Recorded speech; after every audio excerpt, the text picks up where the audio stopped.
কথা শুনে বুঝতে পারি মানুষটা কেমন। ইন্টারভিউ নেওয়ার অবস্থা গিয়েছিল যে আমি একটা ইন্টারভিউ নেব, কিন্তু ইন্টারভিউ না দিয়ে উনি দরজা লাগাই দিল, বলতে উনি বাসায় থেকেও বলতে উনি বাসায় নেই। সেই বিষয়টা আপনি কেমনভাবে দেখবেন?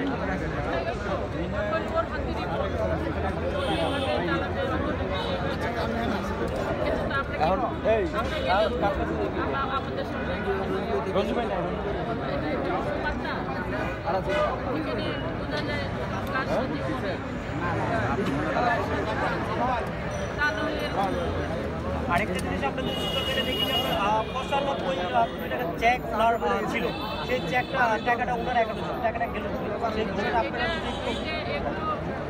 আমরাই যেটা বোন আছে, ছোট বোন আছে, আসলে আমরা কন্ট্যাক্ট করি, সে যদি একটা এডুকেশন আমার বোনকে এভাবে মানা হয়েছে সিগনেচার চাই, এটা দেখে সে সিগনেচার দিয়ে আমরা সবাই দেখেন এটাকে এভাবে বের করতে হবে। আপনি যদি ওনার বোনের কথা বলেছেন তাহলে আমি কিছু প্রশ্ন করি। ওনার বোনের কাছে যখন আপনার অনেক হসপিটালে যখন অঞ্জনা ভর্তি ছিল তখন কিন্তু তার মারা গেছে, পোস্টমর্টমের জন্য ওনার কাছে গিয়েছিল, কিন্তু উনি কেউ আমি জানি না। পরবর্তীতে নেক্সটে ওনার কাছে যখন ইন্টারভিউর জন্য গিয়েছিল কোন আমি জানি না। সেই বিষয়টা কিন্তু কি অঞ্জনাকে বোন হিসেবে হিংসা করে নাকি উনি মুসলিম হওয়াতে উনি হিংসা করছে, বিষয়টা কেমনভাবে আপনি দেখছেন? উনি মানে উনি এরকম ভাবে বোঝাচ্ছে যে অঞ্জনা ওনার বোন না।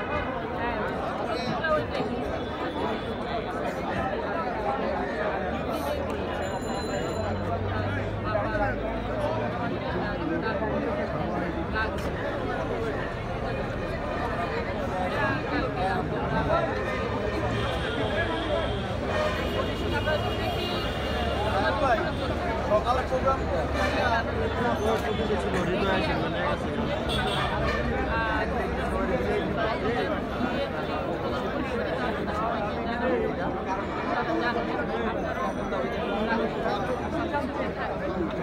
আপনার কাছে আরেকটি প্রশ্ন শেষ করি। আরেকটি খবর আমরা এখানে আসছি, সেই বিষয়টা আগে অঞ্জনা আপুকে আঘাত করা হয়েছে বলে মারা হয়েছে, তারপর আপনার ওনার গায়ে পেটানো হয়েছে, ওনার টাকা না দিতে পেরে তারপর ওনার উপর অত্যাচার